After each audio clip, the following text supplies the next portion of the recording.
Okay, since we've already been introduced, let's get things going. So for this presentation, and it's going to get you guys, if you can't already tell, we're going to all get acquainted a little bit. We're going to be talking to one another. So first off, as we're getting going, who here is a classroom teacher? Okay. Okay, great. What other roles, if you're not a classroom teacher, what else? Special ed resources. Okay. And you said what, sorry? Okay. Okay. Anybody else? I work at the university. Okay. University level, Okay. and Awesome. Special ed resource. Special Okay. ed resource. Awesome. Great. Okay. What are you in? Okay. I'm gonna play something on your Are you all in I'll education just in some way, record shape, for or now. Okay. Great. Yeah. Supporting education. Okay. Awesome. Awesome. Well, our goals today are mostly like related to the classroom, but if you were to be like facilitating any type of presentation, these are ways to promote inquiry in the classroom, get classroom participants talking, and promoting inquiry. So, Yeah, and it sounds like in one way or another, we all kind of work in education, and you know, educators, that these are some great resources that you can also share with them. So hopefully we share a lot of fun things that you can take out of this, and you can also share with others. yeah, and just to familiarize yourself, we gave, does everybody have a note catcher here, a note packet? Does anybody not have one? Do you need one?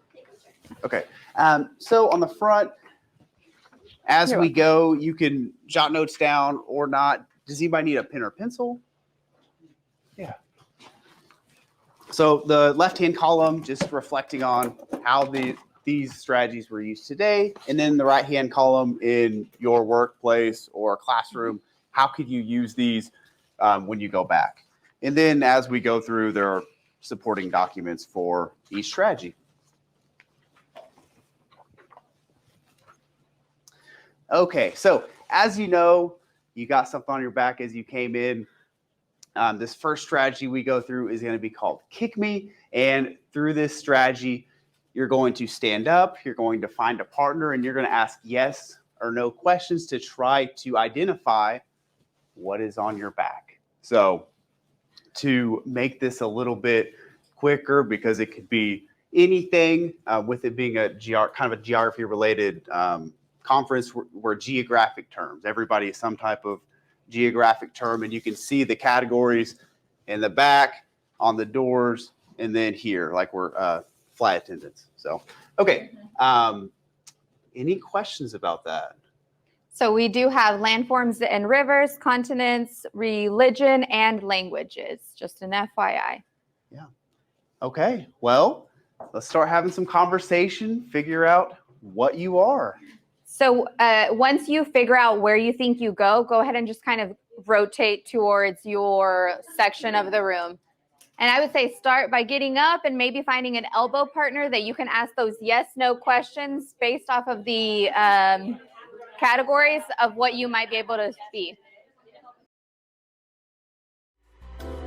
There, how did we get to our topic? How did we figure out first topically what we were, and then how did we narrow down to our actual term?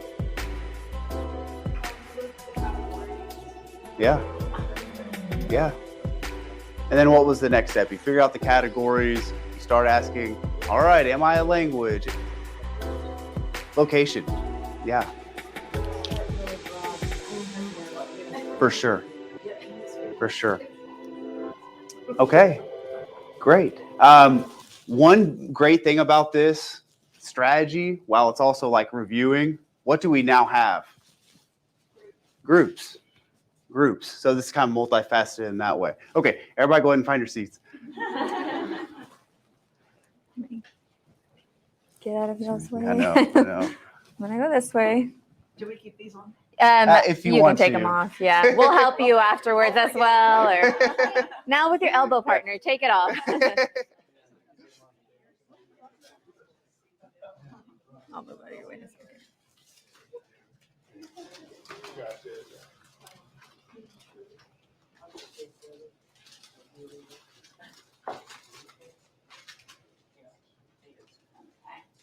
Okay, so here are our groupings. Here's kind of the method behind the madness there.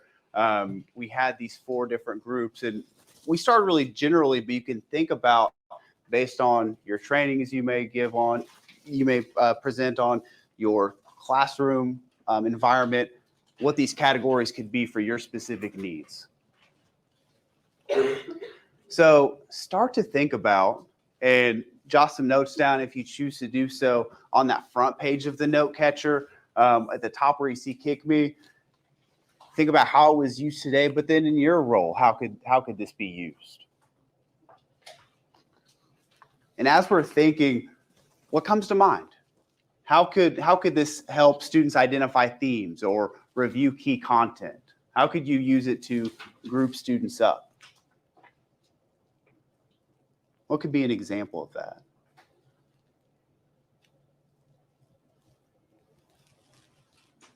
For me, if you're talking about a decade, you could group them in the sense of like topics, like what's the culture of the time, what's the economy at the time, Yeah. what's the key events, key people. For sure. What? For sure. Another thing to consider is you think about the flow of a unit or the flow of a school year. Where would this fit? Where could this fit in your progression of your school year or the progression of your unit?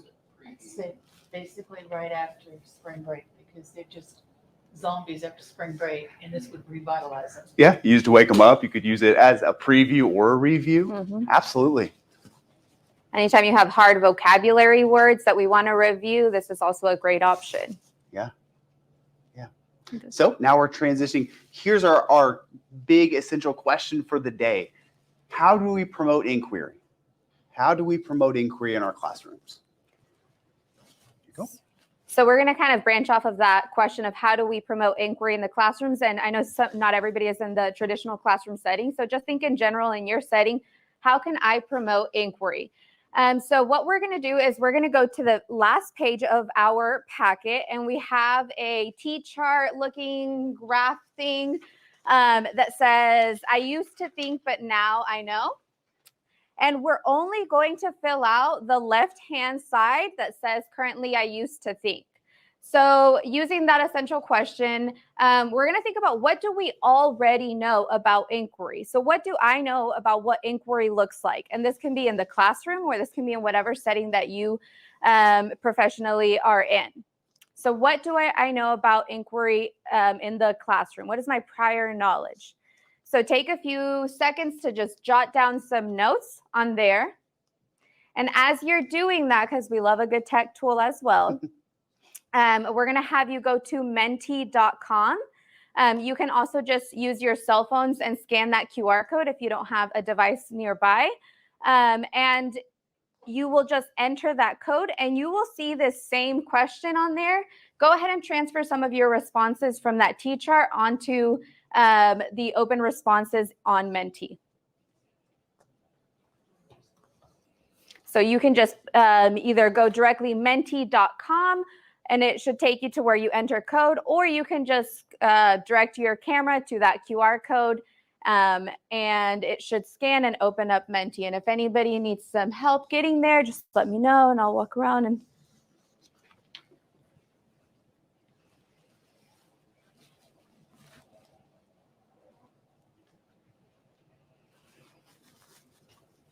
oh, yes.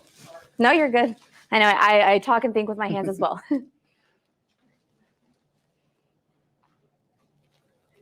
Do you want to put up Menti and start seeing some?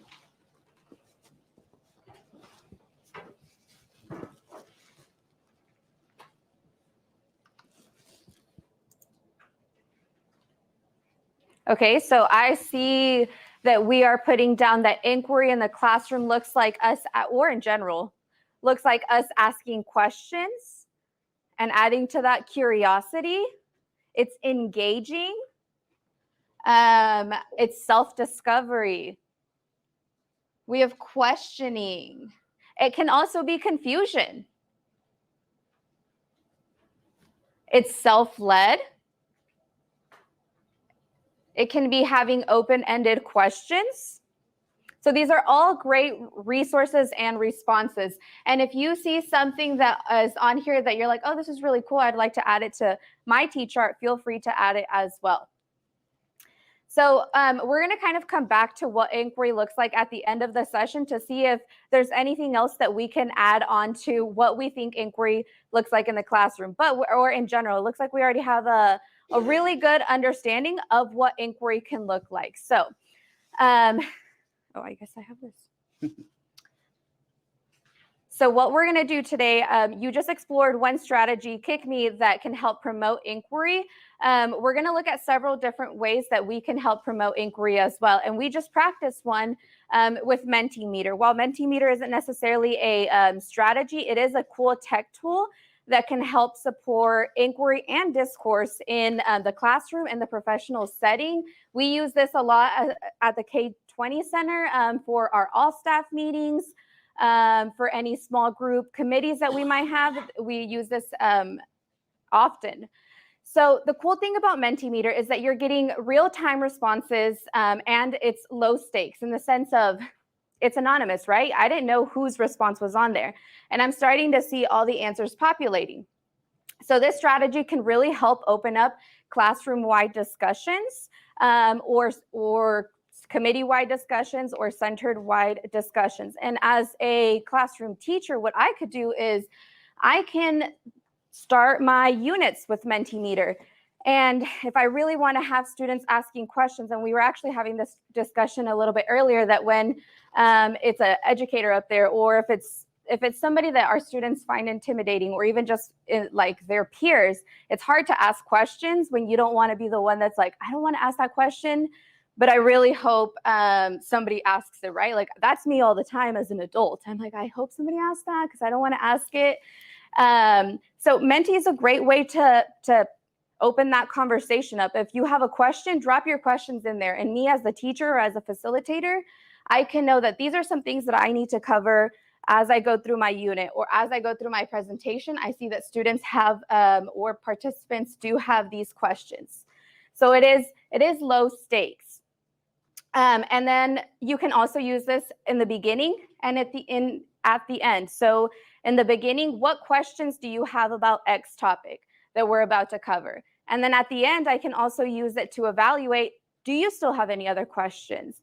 Were your questions answered? So Mentimeter is a great tool that we can use to bring in that inquiry piece into the classroom without providing the pressure of, I don't want to ask the dumb question. Of course, we say there's no dumb questions, but you still might feel like, I don't want to be the one to ask that question, right? So no, you're fine. No, go ahead. Mentimeter is a great tool that we can use. So you will have a little on your note catcher section that asks also how you could use Mentimeter. If you would like to jot down some notes, feel free to do so. But can anybody think about how in their setting that they could use Mentimeter to promote inquiry? Or how could you use it in general? I think if someone's afraid to speak out, that'd be a great way for them to. It is a great way, and it's anonymous. And even on the flip side, if you wanted to collect responses from students, it'd be as easy as saying, put your name, right? And you can filter. And we did just see like the, what do we call it? The cloud or the word cloud, but there's several different options. Any other ways? If you use that, can you go back and see who wrote what? If they put their names on it. Well, my recommendation, like you could, if you require them to like put their name in their response, which takes away the anonymous nature of it. But if you wanted to have students submit their answer in some way, you could always have them take a screenshot or just write it down elsewhere. So Can they submit multiple responses? Yes. yes. Yeah. So when Go ahead. Yeah. When you guys opened it up, I want to say it maybe opened up with like 3 different boxes. And then if you submitted that, you could even continue to submit more after that. Yeah. And we just showed you that word cloud one, but there's several different options. You can vote on things. You can put graphs, you can put charts up there, and students can submit their responses like that as well. You can even include a picture. So like a picture of a map or a picture of a chart, and you can get students questions to what questions do I have about this chart? What questions do I have about this map, etc. Any other ways that we think we could bring in Mentimeter? Yes. I think it would be interesting to use it to identify bias before we talk about Like I'm dating, when I talk about communism, I would say like wild responses to that. Yes. It'd be interesting to have them like put a like on that word cloud or something like to identify the bigger word, like what's more common. Yes, and if you notice that, those more common words are the ones that populate bigger.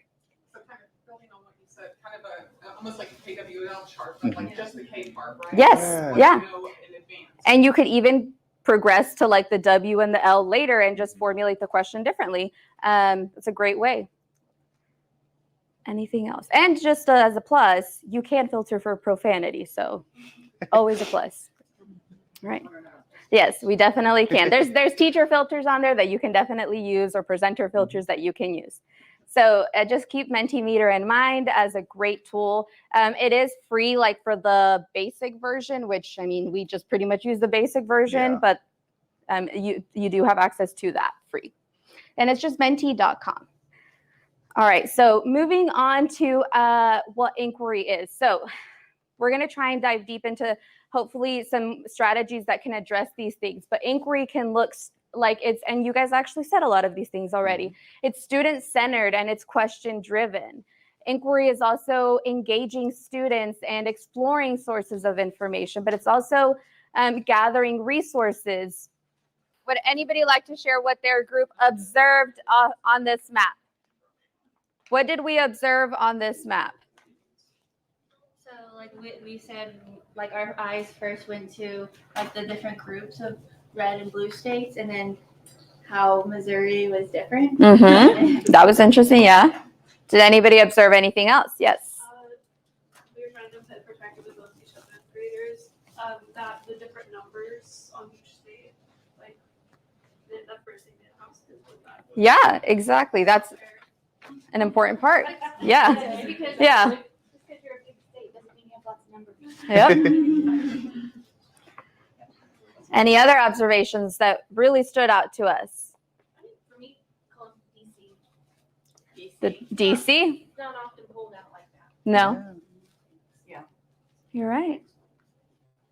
Okay, so how about parts or pieces? Was there any specific piece of this map that stood out to you or that you felt important that you want to address, or any parts of this whole piece in general? You have to point out the electoral numbers. You would have to point out the electoral numbers. And what would help us know that this is an electoral college map? The title, right? Yeah, for sure. So just, there we go. What is the title? That very long title down there. Any inference, or what were our inferences? Yes, ma'am. More money was spent in California for advertising because they had more votes. Yeah, that's an inference. Anything else? The bigger the number, the more blue. It's like the biggest numbers on here, we were like blue, the top biggest numbers, so mostly blue. Yes, that's a really good inference. Does anybody have anything else to tie to that in terms of colors? Other on the east, west, and central. Like coastal areas. Yeah. Yeah. And what conclusions did we have overall?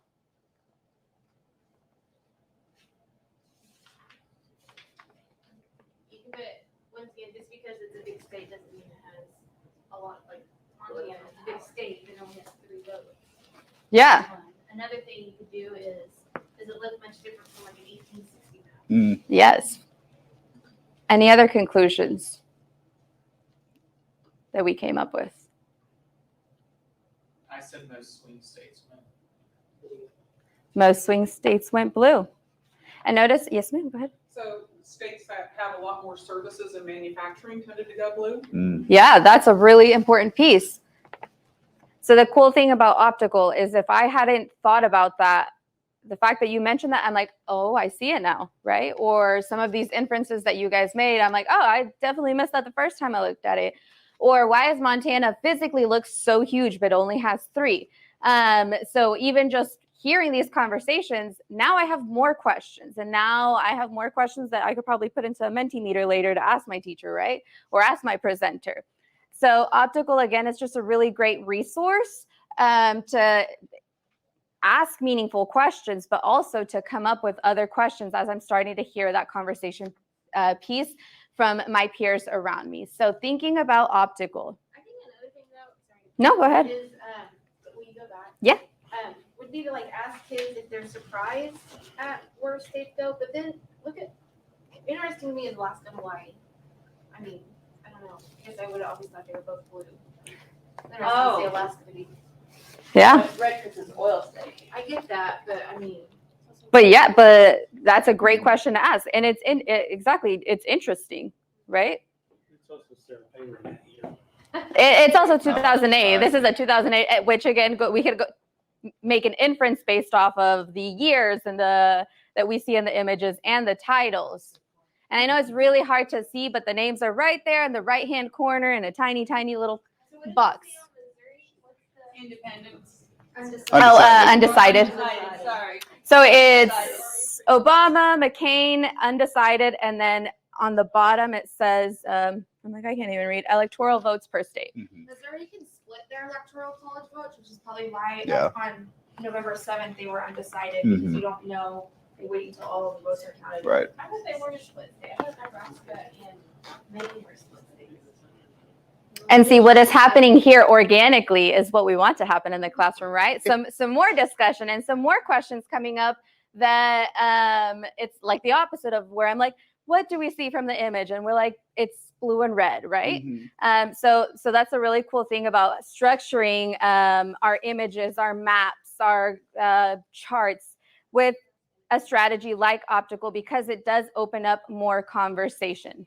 And if you have students who are like newer to analyzing a graphic, Yes. whether it be a map, political cartoon, image, what have you, going through this progression, observations, parts, title, like they are starting to train their brain to think about, okay, what are things that I need to think about when I'm trying to draw a conclusion? Mm-hmm. So it really scaffolds that step-by-step process for them. And these are practices that we can start at the beginning of school year, where it's we're more hold-handing our students and we practice it with them each time. And then we get into a routine where every time they now see a political cartoon, an image, a graph, a map, they know I need to be finding observations. I need to be looking for the title. What inferences can I make based off of this image? So thinking back to whatever setting you go back to, how could you use this strategy? I think you can easily do it with like, since I teach U.S. history, like common pictures, Mhm. you know, like easily do like the Rosa Parks picture. Mhm. And Mhm. then if I put up a Claudia Colbert picture, you know, like why is Rosa used over Claudia? Mhm. You know, Yeah. what if they observe, like why is the Kent State picture so iconic? Yes. Those very commonly used images, for sure. I think you could show maybe a bad example of a map and like have them try to identify like what's wrong with it. Like if it's missing a legend or a title or a source, you could have them look at that and then start practicing some media literacy. Yeah, that's a really great way to use it as well. Information and what's presented to you. I love Yeah. that. Any other thoughts? Or to pick the time frame. I mean, this is, you know, you did an Oklahoma map. What year do you think this map is? Yeah. And we use it for several different ways, right? Okay. So our next strategy, another way of having students wrestle with any type of resource, it could be still an image, or it could be a reading, it could be really anything, is inside out. And what I think this is great for, and I like Mariana, I like to reference my time in the classroom because it's so valuable and just so it molded who I am as a presenter. And the way this works is everyone has that moment in the classroom where they're working with a student, the student's just not really grasping the concept. You try to describe it in a few different ways, and then all of a sudden they sit down with the peer, and they're like, their peer is like, you know, explaining it to them, and they're like, oh, I got it now. And you realize, oh my gosh, their peer can explain it much better than I can. Mm-hmm. This kind of plays off of that experience. So how this works is we start out with just our own prior knowledge. So that's the very first bottom section of the diagram is, what do I know? What's my prior knowledge before reading it at all? Oh, and you're going to have to flip past the reading to get to the graphic organizer. Sorry about that. So we start out, what is our prior knowledge? And then it's like a gradual release of information. Then they're going to work with their peer. So you're going to talk with your peers. What do we collectively know about this resource? And then we'll actually look at the resource together and figure out, okay, now that we looked at my prior knowledge, we've talked as a pair, what do we learn? How do we build upon that using the actual document itself? So today we're going to use the Bill of Rights. So let's just work through this together and just write down a few notes. What do you know about the Bill of Rights? We can start very, it can be very surface level, unless we have any like constitutional scholars in here that want to flex their knowledge. Like Feel free to do that's so. fine as well. But very basic, what do you know about the Bill of Rights? And we'll do that in the innermost circle, Yeah. or the smallest one. Yeah, right here in the green circle. So jot down a few notes. What do you know about the Bill of Rights?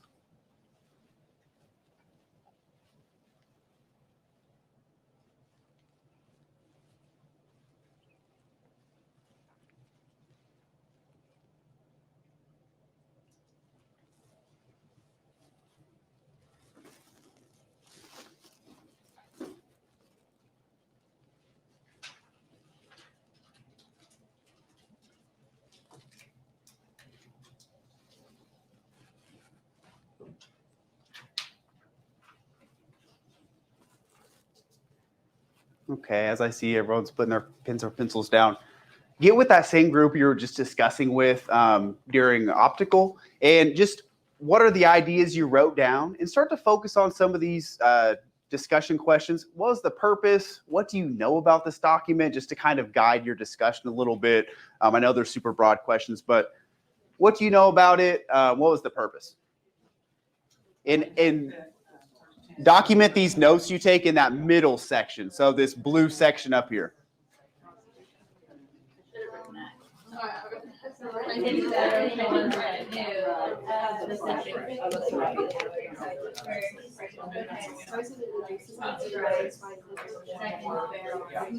skipped a bit, and I was like, I don't have to talk about myself. And then I got two things right there on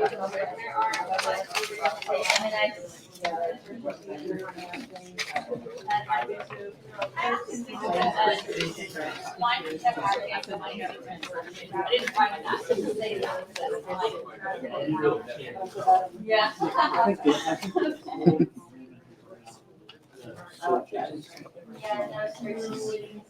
Isn't the third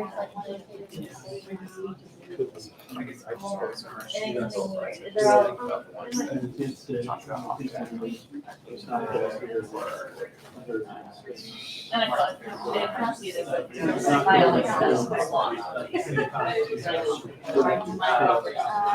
And they have a seizure where they can eminent domain. So those are my rights and they violate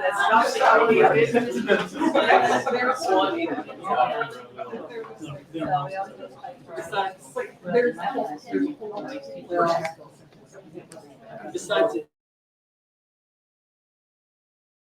As we're having our conversation, guys, go ahead and flip to that page that has the Bill of Rights. And you don't have to read it from top to bottom, but pull a few ideas that you didn't get from your conversation as a group. So you had your prior knowledge, you talked as a group. Now, what did you miss in those two circles? And take some notes in this outer purple section of your graphic organizer. I forgot.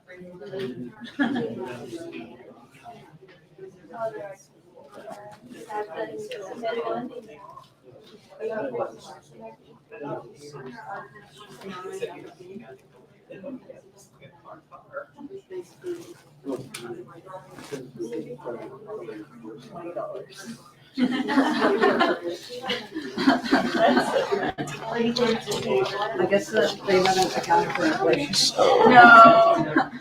It used to be a lot of numbers. Yeah. I think think everything's gonna exceed $20 anymore. Yeah. I'll do really quick the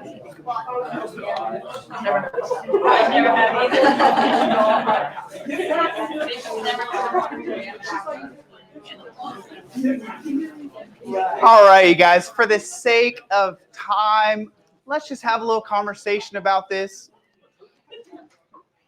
So similarly to its optical, this is an opportunity for your students or participants in a, real quick, we bring it in. I know. I love that we all love the Bill of Rights. So now let's talk about the Bill of Rights. So we're trying to encourage students to discuss with partners, learn from their peers, but also at the end, dig into a document together.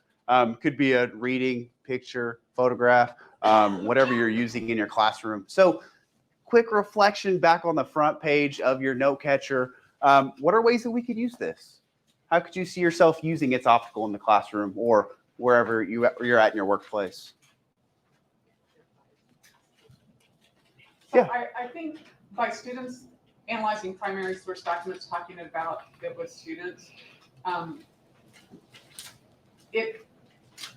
I think we talked a little bit about this earlier, so you weren't here, so sorry about that. But we talked a little bit about how uncomfortable some social studies teachers are with some controversial topics and, kind of the pressure we're under. But by having students read that and draw their own opinions, that takes that, it's like, I didn't teach that. Your kid read this. Your kid read this primary. Yeah, he read what Hamilton wrote. His friend taught him, not me. Yes.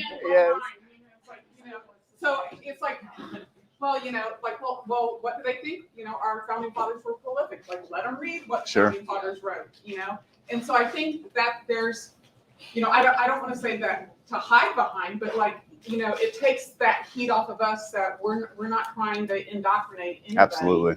The kids are reading and thinking for themselves and coming to their own conclusions. And it's not necessarily even hiding. I think that's even bringing in more student-centered practices into the classroom, put the learning and ownership on them. We And want them to do that anyway. we do. Right? We sure do. Yeah. I mean, that's what we want them to do as Yeah. adults. Yeah. And so I think it's a win-win. Yeah, it Love is. it. That's a really good point. I think interesting because he brought up, he was kind of specifically commenting on a couple of the amendments that I just had talked about them in general. But I think it's interesting if you go back and you're teaching it as freshman government kind of class. Okay, why did they do this? What was going on at the time? Because he brought that up and he's like, never follow up. I'm like, we don't need to. But why is it something that was done at that time? Yeah. Absolutely. You could also do a broader question of, do you believe that these rights are still being upheld? For sure. And still, once again, going back to her point, if you just put the learning and the process off on the students, then it's their own understanding using the primary source.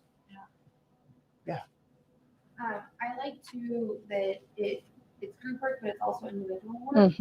So you're required to do some thinking up front and then sharing out in small groups and then kind of broader share out. So it's kind of like a tier. Yeah, we're gradually building. Awesome. Yeah.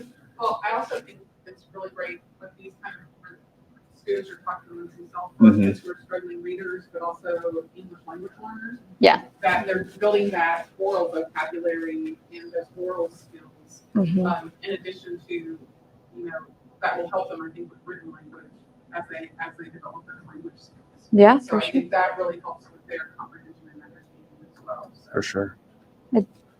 I think that I really like how it makes you think of your prior experiences with what you're about to read, because then it makes you want to read more about it. Because I know for personal experience, having to read long, boring text, I'm like, oh, I have no desire to do this. But if I actually think first, I'm like, oh, this I already know about it. And I'm like, oh, this is kind of what I want to learn more about it. Hopefully I can get it from the text. Then maybe it can, I don't know, be a better reading guide. And to your point, you could really even up the engagement by having an essential question that ties the document or whatever the resource is to the students. So that innermost prior knowledge is having them write on something that interests them rather than just saying, what do you know about the Bill of Rights? If you ask something like, are your rights being infringed upon or something like that? Absolutely. It can. Mm-hmm. And you can see that building of like, oh, this is what I thought it was, and this is what we thought it was, and now we found out that this is what it actually is. And again, to your point of, yeah, sometimes we have really long documents that aren't that fun, like, to be fair. And we're reading it together, and maybe I skimmed through this accidentally, but you caught this, and now you're teaching me. And then back to the student-centered pieces, that's what we want, right? We want them learning from each other and asking each other questions. And I'm like, yes, make my day a little bit easier. Thank you. All right, well, great piece. So we're just going to kind of wrap things up as we get closer to our time. And we're going to go back to the end of this piece and the T-chart. And now we're going to look at the, but now I know. And it sounds like you guys have had some really great conversations and sessions even earlier today. So bringing in all the stuff that you've learned throughout the day and some of the strategies that you've looked at today and the collaboration among your peers. We're going to think back to that question of what does inquiry look like in the classroom, in the professional setting, and wherever you can apply it. So now, afterwards, what do I know? What is it now? And if you learned something new from your partners, that's something that you can put down. If it stayed the same, that's fine too. So just jot down a few points as to what I think now inquiry actually is. Were any misconceptions cleared, or did I learn anything different that I didn't put down in my first round?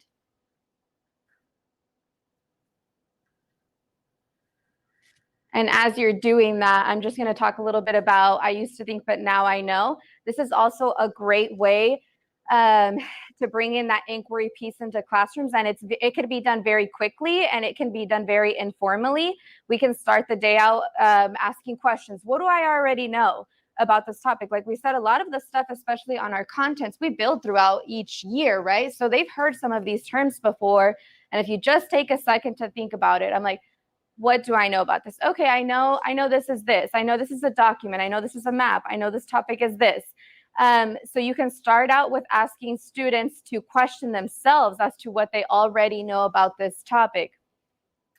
And then you can then again do it at the end of your unit, your lesson, or your presentation to see that growth and to evaluate their learning. But now I know that it is actually this. And that doesn't always mean that they're like wrong the first time. If anything, it's now what else did I learn from the presentation, from my class, from my peers, etc.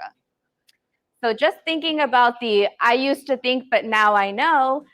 Did anybody pick up something new from overall what we thought inquiry is? Again, doesn't mean that your original was wrong, but did I pick up something that somebody said that I really liked? What is inquiry? Yes. Well, I like the idea of starting out with what you know and really taking some time to think about where you are so you can try to course forward and know what your goals are. Yeah, identifying goals. Where should I start? What do I really need to focus on? Anything else? We'll let you keep on thinking about that as we wrap up. Yeah, before we get out of here, I know there are going to be a few sessions on the Geo-Inquiry process. And so I just wanted to, before we get out of here, show that as you get into these other sessions, that in this first section, and these strategies can really be used anywhere, but particularly in the first section of this Geo-Inquiry process, when you've got students that are wrestling with questions and different resources and different pieces of data and so on, these tools that we use today are great ways to give your students these resources in a scaffolded way. So it's not like, oh, here's a massive chart, or here is all these data points, or what have you, and just have them be lost. These are scaffolded ways for them to evaluate these questions. What's the topic or issue? What do you know about this topic? And so on, in a way that's very detailed, very oriented. So as you're answering your I used to think, but now I know. Here are some different questions to think about. How can you implement these strategies in your classroom? Why do you think these strategies are effective? And how might you modify these strategies? So we kind of talked about these already. All right, so before we leave, we do want to leave you with a few tools that you can actually take back and use. So like Bree mentioned, is Bree right? Yeah. Cody and I both work for the K-20 Center as social studies curriculum specialists. And a part of our job is that we also develop curriculum and free curriculum, and I may be biased, but really cool curriculum. Right, so we do want to leave you with the website. It's just learn.k20. Do you want to actually pull it up? I think we have like 2 seconds. And we can just show you. If you are a classroom teacher, this is a place where you can really come find some really cool resources that you can take back to the classroom. If you work in a different setting, but you also are, yes. Yes. Work on presenting and stuff. You can also pull a lot of our strategies. There's published PD. So we have a bunch of lessons in different content areas that you can skim through from several different age groups as well. So if you just want to like click on social studies, or if you want to get even more specific as like geography or US history, but like you can narrow down to the 8th grade ones. All the lessons that we do have published pop up for that topic, and you can click on them and it'll give you a full narrative as how the teacher can implement this, with also all of the attachments or handouts, PowerPoints that you would need. And then a second favorite of mine is these instructional strategies. So all these strategies that we just walked you guys through, that was, how many did we do? Like 4 or 5 of the 200 we have. You can really like get lost in this Pandora's box of strategies, but if you're looking for a strategy that works well for like look at one of the intention or purposes, like analyzing. If I want to analyze or annotate something and I want to pair it with something, what strategies can I use? And we have published strategies on there. We give them like little fun names, but if you click on it, it'll give you like the full detail of what this is actually requires of what it does. And all of these resources on here are free. We do, like I said, have educator resources as well. We have published professional development, tons of cool resources for you guys to take back. And that's just if you just Google K-20 Learn, it should bring you up to the website, but there's your link. Yes, but it is also like officially like learn.k20center.ou.edu. And that's all that we have for you guys today. Thank you so much if you maybe leave it on this. Yeah. Thank you. Thank you so much for having us out here and for being really great participants. And we hope that you learned a lot, and there's some strategies that you can take back and use in the classroom. All right. And thank you guys.